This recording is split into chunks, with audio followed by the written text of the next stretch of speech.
Do not fret because of evil men, or be envious of those who do wrong. For like the grass they will soon wither, like green plants they will soon die away. Trust in the Lord and do good. Dwell in the land and enjoy safe pasture. Delight yourself in the Lord, and he will give you the desires of your heart. Commit your way to the Lord, trust in him, and he will do this. He will make your righteousness shine like the dawn, the justice of your cause like the noonday sun. Be still before the Lord, and wait patiently for him. Do not fret when men succeed in their ways, when they carry out their wicked schemes. Refrain from anger and turn from wrath. Do not fret, it leads only to evil. For evil men will be cut off, but those who hope in the Lord will inherit the land. A little while and the wicked will be no more. Though you look for them, they will not be found. But the meek will inherit the land and enjoy great peace. The wicked plot against the righteous and gnash their teeth at them. But the Lord laughs at the wicked, for he knows their day is coming. The wicked draw the sword and bend the bow to bring down the poor and needy, to slay those whose ways are upright.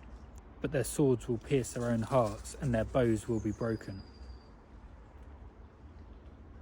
Better the little that the righteous have than the wealth of many wicked, for the power of the wicked will be broken, but the Lord upholds the righteous.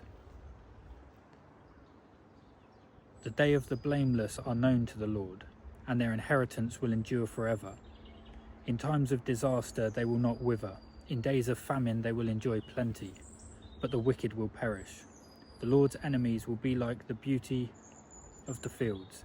They will vanish like smoke. The wicked borrow and do not repay, but the righteous give generously. Those the Lord blesses will inherit the land, but those he curses will be cut off. The Lord delights in the way of the man whose steps he has made firm.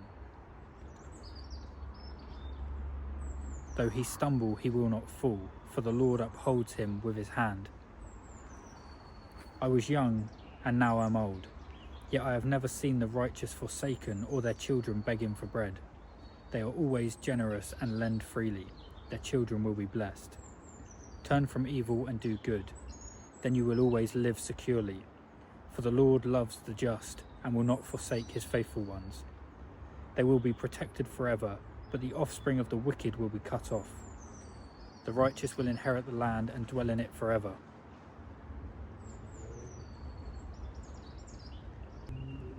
The mouth of the righteous man utters wisdom, and his tongue speaks what is just. The law of his God is in his heart, his feet do not slip. The wicked lie in wait for the righteous, seeking their very lives. But the Lord will not leave them in their power, or let them be condemned when brought to trial. Wait for the Lord and keep his way. He will exalt you to possess the land. When the wicked are cut off, you will see it. I have seen a wicked and ruthless man flourishing like a green tree in the native soil, but he soon passes away and was no more. Though I looked for him, he could not be found. Consider the blameless, observe the upright. There is a future for the man of peace, but all sinners will be destroyed. The future of the wicked will be cut off. The salvation of the righteous comes from the Lord. He is their stronghold in times of trouble. The Lord helps them and delivers them. He delivers them from the wicked and saves them because they take refuge in him. So that's Psalm 37. I came across this as like a YouTube audio video the other day, and it really resonated, but it was the New International Version. So I went on a bit of a mission today to try and find, I've got the King James Version, so to find the right version, because it says, "Be still before the Lord and wait patiently." And that just really resonated.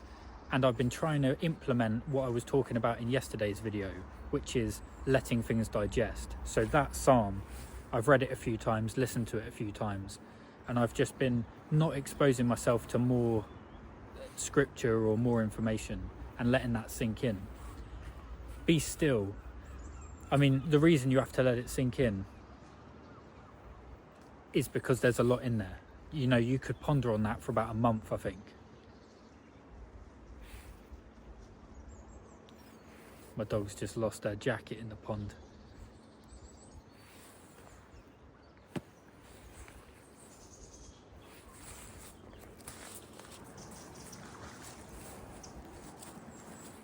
So I went on a bit of a mission to find that version of the Bible because I think the way it's worded is really nice.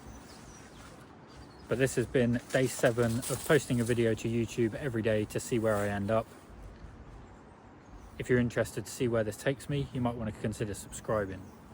One thing I will say is we're 7 days into the new year and I've been very productive so far and positive. And today is the first day that I've had a lot of resistance. So the flow of the day, kind of like the rhythm, was completely off and I've been struggling to be productive. So this video is probably not going to be as good as some of my previous ones or future ones, but that's all right. I'm still doing it and I encourage you to do the same. You'll have days where it just seems like although you're doing the right things, it doesn't, I guess you don't get into flow state, or it just doesn't seem right. But